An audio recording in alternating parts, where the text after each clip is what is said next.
Assalamualaikum warahmatullahi wabarakatuh. Perkenalkan, nama saya Raka Muhammad Jiran dari kelompok 3 akan mempresentasikan pengertian supply, PSU, dan sistem pendingin.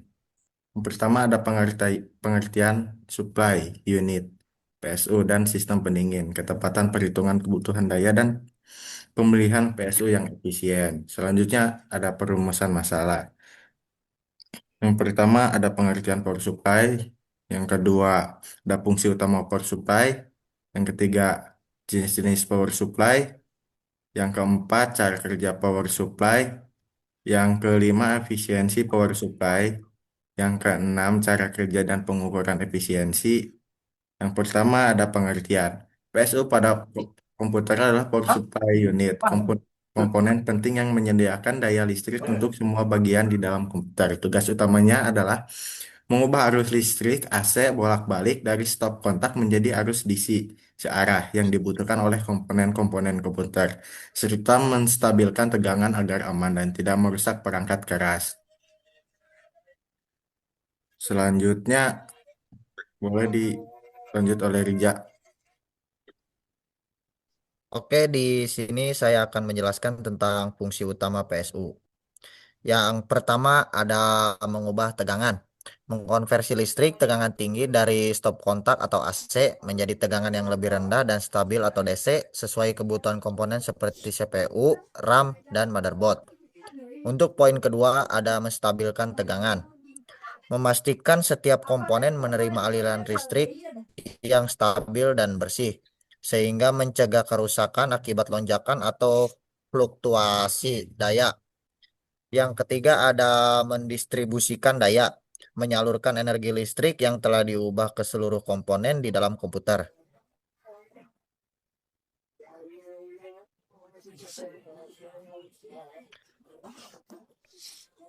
Oke, selanjutnya Selanjutnya, akan diteruskan oleh Natasha.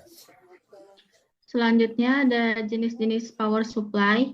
Yang pertama ada Advanced Technology Extend, jenis PSU yang paling umum digunakan pada komputer modern. Yang kedua ada Advanced Technology, jenis PSU yang digunakan pada komputer generasi lama kini sudah jarang digunakan.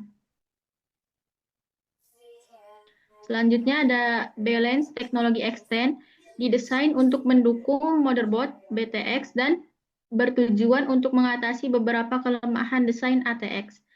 Selanjutnya ada Regulate Power Supply. Regulate Power Supply merupakan jenis power supply yang berfungsi menjaga kestabilan tegangan dan arus listrik.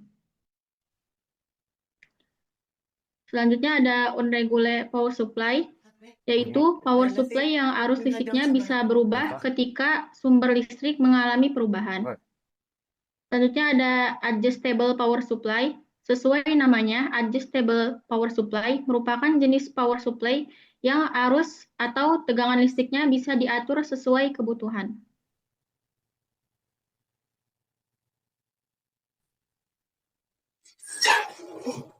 Baik, selanjutnya ada cara kerja power supply. Cara kerja power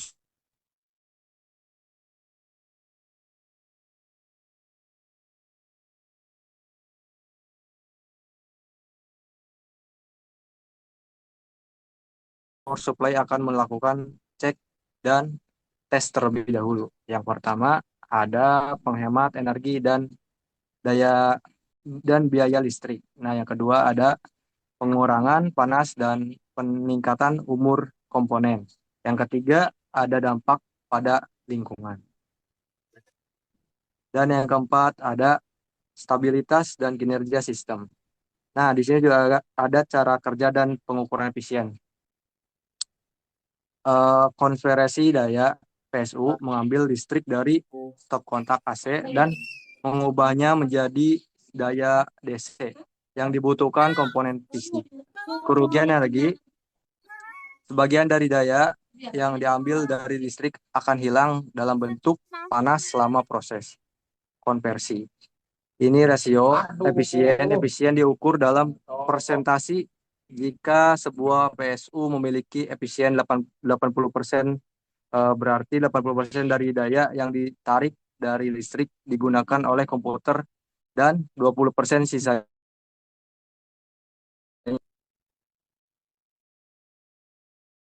Yang selanjutnya adalah sistem pendingin.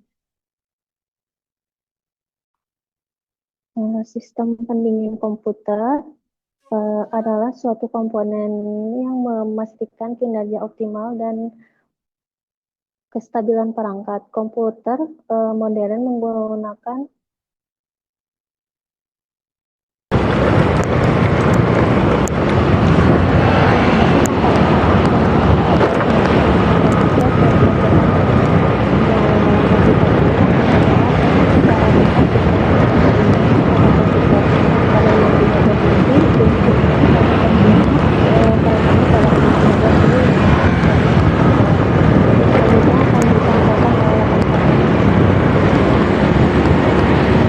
Selanjutnya ada jenis-jenis pendinginan pada komputer.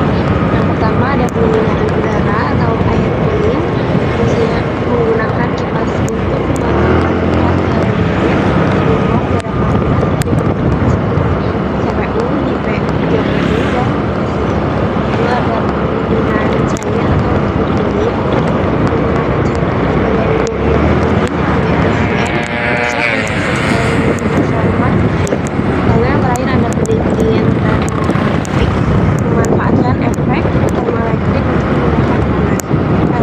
Efektif tapi jarang digunakan karena biaya dan kompleksitas tinggi. Oke, selanjutnya kita ke komponen utama dalam sistem pendingin. Dalam sistem pendingin itu ada kipas yang mengalirkan udara di sini. Dan isi serta membuang udara panas dari komputer. Yang keduanya ada heatsink, yaitu blok logam yang berat dan menyebarkan panas dari komponen utama ke udara sekitar. Yang ketiganya ada cairan neon, digunakan dalam sistem pendingin cair untuk memindahkan panas dari komponen ke radiator agar dapat dibuang ke udara. Dan yang terakhir ada pompa, yaitu menjaga sirkulasi cairan pendingin agar tetap lancar di seluruh sistem pendingin cair. Selanjutnya kita ke kesimpulannya.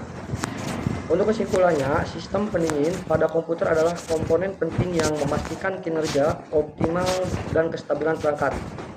Metode pendingin udara, pendingin cair, dan termoelektrik menawarkan solusi yang efektif untuk mengatasi panas yang dihasilkan oleh komponen-komponen panas pada komputer modern. Dengan pemilihan dan perawatan yang tepat, sistem pendingin dapat memastikan bahwa komputer beroperasi pada suhu yang aman, menjaga umur dan kinerja komponen, serta memberikan pengalaman komputasi yang stabil dan optimal bagi pengguna.